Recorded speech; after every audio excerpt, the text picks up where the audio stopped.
I'm Tara Mergener. Tonight on EWTN News Nightly, paying the price. The world reacts after President Trump unveils reciprocal tariffs. We're at the White House.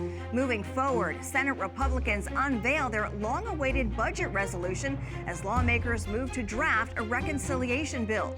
Devastating storms, severe weather tears through the United States, spawning multiple tornadoes. We have the latest. And technology and humanity. Learn all about the Holy Father's prayer intention for the month of April. These stories and more tonight. From EWTN, the Global Catholic Network, this is EWTN News Nightly. And thank you so much for being with us. Our top story tonight.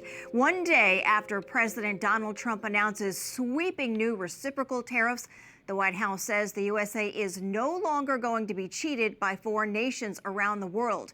And world leaders are reacting as they absorb this new reality. White House correspondent Owen Jensen reports. Owen.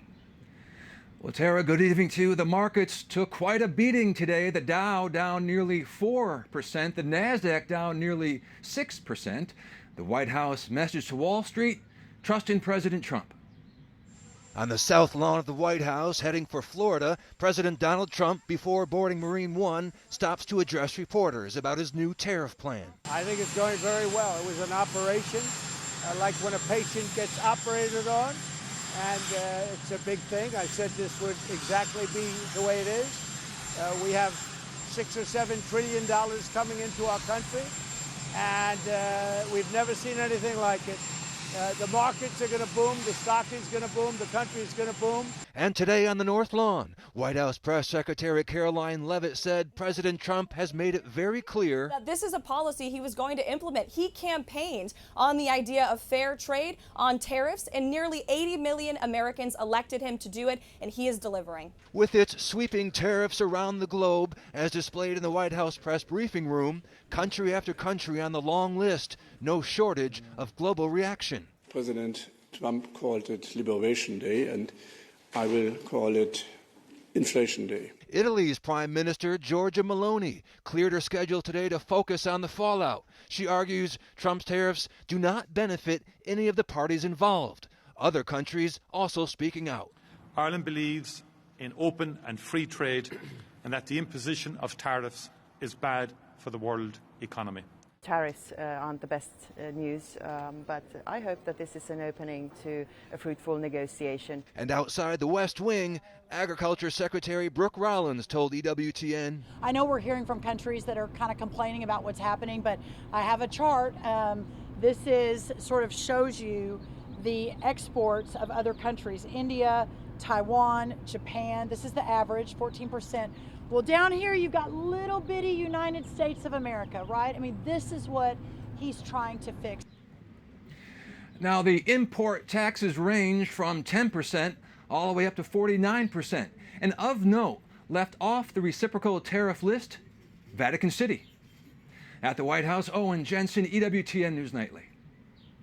Owen, thank you. Joining us now is Michael Strain, Director of Economic Policy Studies and the Arthur F. Burns Scholar in Political Economy at the Enterprise Institute. Michael, thank you for being here. So much discussion surrounding these tariffs the Trump administration has rolled out. The White House says the decline of manufacturing in the U.S. has hurt the country and that these tariffs will bring that industry roaring back to life. How do you see this playing out? Well, I think the president's diagnosis is wrong. Manufacturing output in the United States is near an all-time high. It is true that manufacturing employment as a share of total employment is down, but that has been declining for the last 7 decades. And the reason is because of advances in productive technology. And so I think the president's just fundamentally confused about a number of these issues. In addition, the policy that he put in place, these tariffs, it's not going to bring back manufacturing employment. It's going to hurt U.S. manufacturers, not help them. And so even if you agree with the president's diagnosis, this policy is going to make the situation worse, not better. You know, when looking at President Trump's auto tariffs, the president of the United Auto Workers Union, Shawn Fain, says he is in favor of these measures. He also says that his organization has begged Democrats and politicians for years to get these auto companies in line. What do you make of that support? Well, I think a lot of things go into the decision of a union leader to support policies of a particular administration. Look at the car companies, look at their stock prices, look at whether or not they're adding workers or laying off workers, look at the costs of production that they face. That'll tell you a lot more than what a labor union leader says. Now, meanwhile, the United Steelworkers Union says tariffs can be effective tools of reining in some bad actors exploiting the U.S. market. But it also adds that it's got to be paired with wider trade reform. So what kind of reform could that look like? I mean, I think when you're talking about steel, it's important. It's important to note that there will be some winners from President Trump's policies. But for every one job in America producing steel, there are 80 manufacturing jobs in America that use steel. And so the company that employs that steel producer might be made better off. 80 other workers who work for other manufacturing firms are going to be made worse off. And that's, I think, the kind of context needed when looking at any specific industry or specific company. Okay, now quickly, we've got less than a minute left. Automaker Stellantis has temporarily halted production at a plant in Mexico as well as Canada in response to those auto tariffs. The announcement will result in the temporary layoff of about 900 U.S. employees. What say you? This is what happens when you raise the cost of doing business. This is what happens when you create enormous uncertainty about the future path of those costs that businesses will face. And we're going to see a whole lot more of this until the president reverses course. All right, Michael Strain, thanks so much for your time. Thanks for having me. Meanwhile, senior Republican lawmaker Chuck Grassley introduces new legislation aimed at giving Congress more power over tariffs. If the bill passes, it would require the president to notify lawmakers about new tariffs within 48 hours, explaining the reasoning and potential impact of the move. Congress would then need a joint resolution of approval of the tariffs within 60 days, or they would expire. Well, the number of Americans seeking unemployment benefits fell a bit last week. Jobless claims dropped by 6,000 for the week, ending March 29th. And this comes as the federal government carries out layoffs in key offices. Despite showing some signs of weakening, the labor market remains healthy after U.S. employers added 151,000 jobs in February. The March jobs report is set for release tomorrow. Well, Senate Republicans unveiled their new budget blueprint, paving the way for the Senate and GOP-controlled U.S. House to finally advance key items of the president's agenda. But getting it over the finish line will not be easy. Capitol Hill correspondent Eric Rosales has been following the latest, and he joins us with more. Good evening, Tara. The 70-page budget resolution is just a blueprint directing congressional committees to be able to craft their own proposals to hit the spending targets. Now, this is the necessary first step in the process of getting a much larger bill passed. Senate Majority Leader John Thune says he's confident Republicans in the House and Senate can get the job done.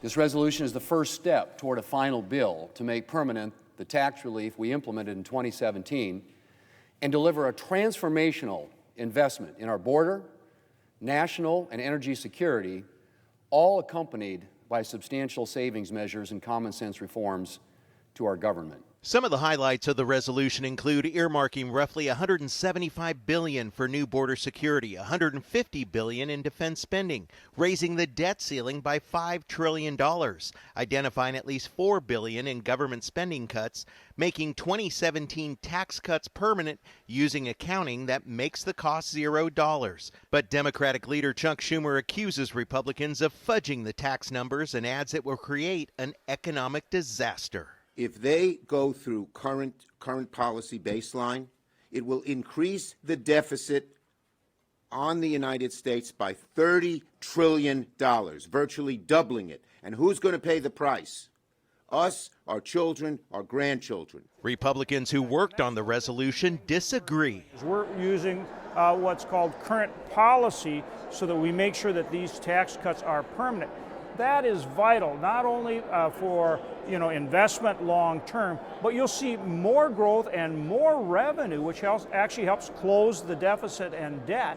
Republicans add the increased funding for our military is critical to national security. So being able to find another $150 billion to plus up our defense budget at a time when so much is required of us, I think it's a winning formula. We need to get something good passed before Easter. I think the American people are getting restless. They want to see us deliver. We've done a lot of good things with a razor-thin majority, but, enough. It's time to deliver, and I think that's where the people are.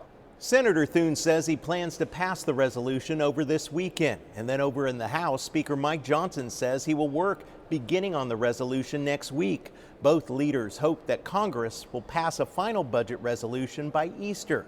And the next step will be drafting a massive bill with President Trump's agenda. At the Capitol, Eric Rosales, EWTN News Nightly.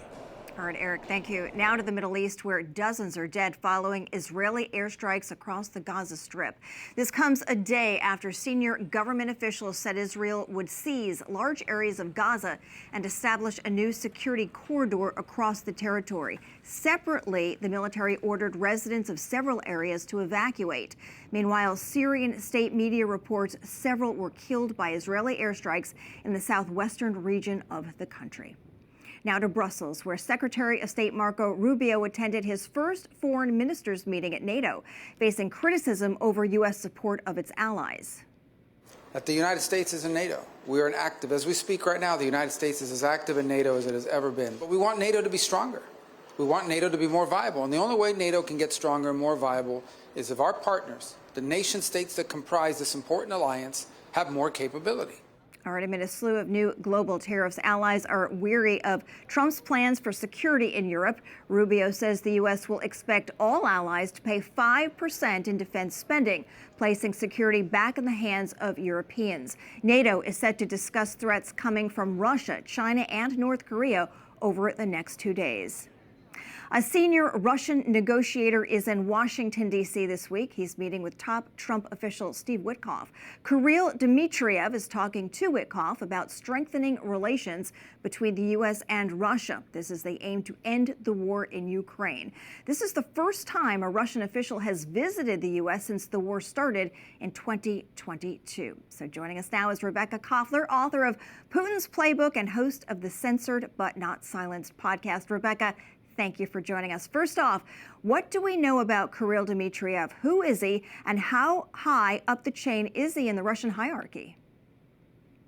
He is on the exact Russian hierarchy. He's not very high, but he is very close to Putin. His title is basically the head of the Russian Sovereign Wealth Fund, which is effectively a direct foreign investment fund. Kirill Dmitriev holds a lot of political capital, both with Putin and within the Trump administration, because he is actually educated in the United States, and he worked for Goldman Sachs, as well as he ran a private equity firm that is U.S. In Russia, that is backed by the U.S. And so Putin's goal is to use Kirill Dmitriev to repair the relations with the United States that suffered during the Biden administration. Now, President Trump recently expressed frustration with Russian President Vladimir Putin over his criticisms of Ukraine's president. On Tuesday, Russia rejected the U.S. proposal for a ceasefire in the ongoing war. Are tensions flaring again between the two countries? Absolutely. Russia is not interested in a ceasefire. Putin stated many times that a ceasefire would only give what we call a strategic pause in military doctrine to the opponent. Right now, Russia holds the upper hand both on the battlefield and from the overall correlation of forces and combat potential standpoint. Combat potential is a combination of the size of the armed forces, the size of the weapons arsenal, the military-industrial complex's ability to scale up production, and the defense economics. And so even NATO Secretary General Mark Rutte himself admitted that Russia produces in 3 months more military hardware than the entire NATO alliance, the United States including, produces in 1 year. So for Putin, there's no reason to conduct a ceasefire. He wants to finish the job because he doesn't really trust He doesn't trust Washington. He doesn't trust Trump any more than we trust him. All right, interesting. Now we've got just less than 60 seconds left. Secretary of State Marco Rubio is in Belgium talking to NATO allies and assuring them of U.S. support, but he's also demanding they pay more for defense. In the eyes of Russia, how does the relationship between the U.S. and Europe look now? Final thoughts. It looks like the relationship is pretty much the same. NATO, the Russians are not looking at words, they're looking at actions. And the Russians know that the NATO in totality is probably not going to pay 5%. NATO actually had the entire 10 years to develop a counter strategy to Putin's playbook. I personally briefed NATO in 2013 September, just month prior to Putin's invasion of Crimea. I laid out at the highly classified level Putin's thinking, Russia's warfighting strategy, and yet NATO decided that they're just going to throw Ukrainians into Putin's meat grinder, using them effectively as human shields because they were not willing to beef up their force posture and pay for their own security. So President Trump is now pushing them to finally step up. All right, Rebecca, a lot of moving parts here. Thanks for joining us. Of course. Well, we have a lot more still to come on EWTN News Nightly, including tragedy at sea. Dozens are dead after boats carrying migrants sinks off the coast of Greece. And powerful storms bring tornadoes and power outages across the U.S. Find out what could be next.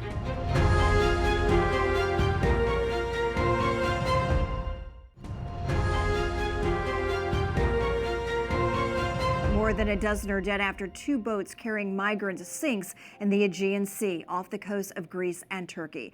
The two accidents reportedly occurred several hours apart in good weather. Thousands of migrants often make this trip every year, fleeing the Middle East to seek entry to the European Union and Greece. However, it's not uncommon for boat accidents like this one to occur. The Greek Coast Guard reported arresting one survivor on suspicion for smuggling those migrants. At least 6 are dead and thousands without power after severe storms tear through parts of the South and Midwest. A strong line of those storms moved through the region last night, bringing high winds, tornadoes, and flooding. Arkansas, Tennessee, Missouri, and Indiana saw some of the worst of the weather, and the threat isn't over as storms are forecasted through the weekend. Joining us now to break this all down and what could be coming next is Weather Nation meteorologist Jesse Kelly. Jesse, thanks for joining us. We know the bulk of these storms moved through the region last night. Just how bad was this? You know, it was a very bad evening. We had, unfortunately, a lot of tornadoes out there across portions of Arkansas and Tennessee. We just got some new information about a few preliminary ratings for some of those tornadoes back towards the west. You may have heard some of these cities, like Lake City, Arkansas, is where we had a tornado emergency that was just to the southeast of Jonesboro. Preliminary rating of the EF3 of winds of 150 miles an hour. And then early on Thursday morning, just towards the east of Memphis into southern Tennessee, near Selma, Tennessee, we had another EF3 tornado, preliminary rating of 160. But they had to suspend the survey because of more showers and thunderstorms. And the reason why is these same areas from Texas, Arkansas, Louisiana, all the way into the Ohio Valley will see more thunderstorms over the next couple of days. Is because of this huge area of high pressure, a blocking high, which is pretty much just slowing the storms from moving from west to east. So until this blocking high breaks down, that will not occur until likely this Sunday. So that means we're going to see repeated rounds of showers and thunderstorms, severe weather, and unfortunately, possibly some really bad flooding. Here's the outlook when it comes to more strong severe thunderstorms from East Texas all the way into the Ohio Valley and the Northeast the rest of tonight.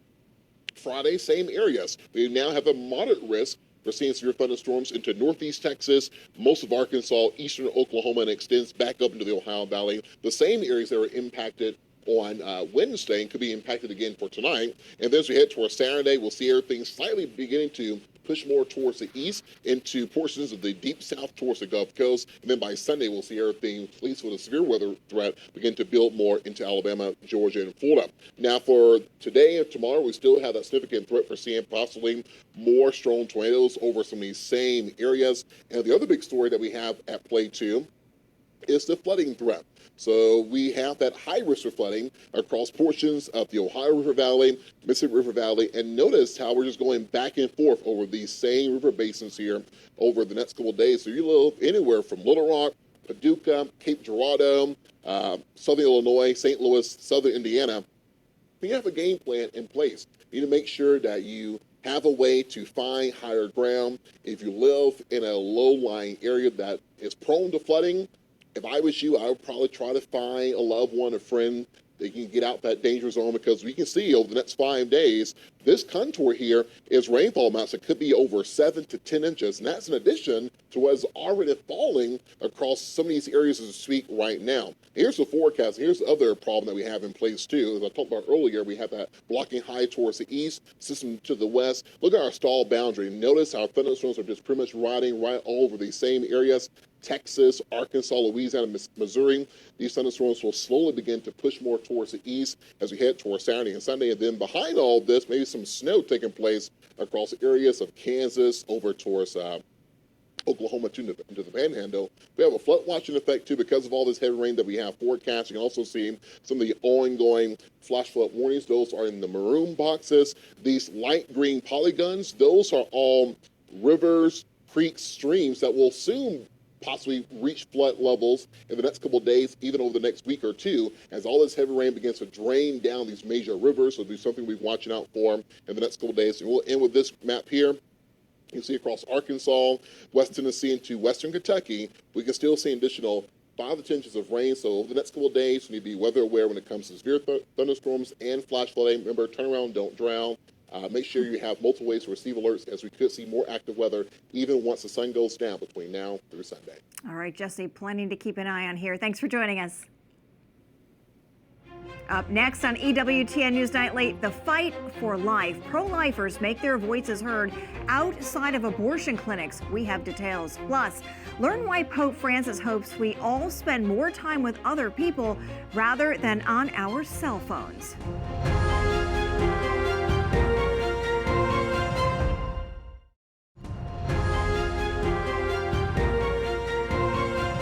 Protesters take to the streets in Nigeria. They're calling for improved security and an end to the abductions targeting the clergy. Specifically, they called for the enforcement of an anti-grazing law. They say that law would crack down on the activities of armed herdsmen suspected of carrying out these attacks. The bishops of Nigeria have continually challenged the government to prioritize the security of its citizens. Meanwhile, in America, pro-life protesters hold rallies outside of abortion clinics demanding an end to taxpayer-funded abortions. This happened yesterday, the same day as the Supreme Court heard arguments about the issue in South Carolina. The rallies were promoted by a coalition of pro-life organizations such as the Pro-Life Action League and Citizens for a Pro-Life Society. Last month, the Trump administration announced its plans to freeze more than $20 million in federal funds for Planned Parenthood. In a video message with his prayer intention for the month of April, Pope Francis shares his hope that new technologies will not replace human relationships. ¿Cuánto me gustaría que mirásemos menos la pantalla y no mirásemos más a los ojos? In the pre-recorded message, the Pope urges everyone to place technology at the service of the human person as a means of uniting people and helping those in need, instead of fostering hatred, exclusion, and inequalities. Pope Francis stresses that technology is the fruit of the intelligence God gave us, and that we must use it to respect the dignity of the person and help us face the crises of our time. Thank you so much for watching tonight. Remember, you can follow us on social media, Facebook, X, and Instagram at EWTN News Nightly. I'm Tara Mergener. Good night and God bless.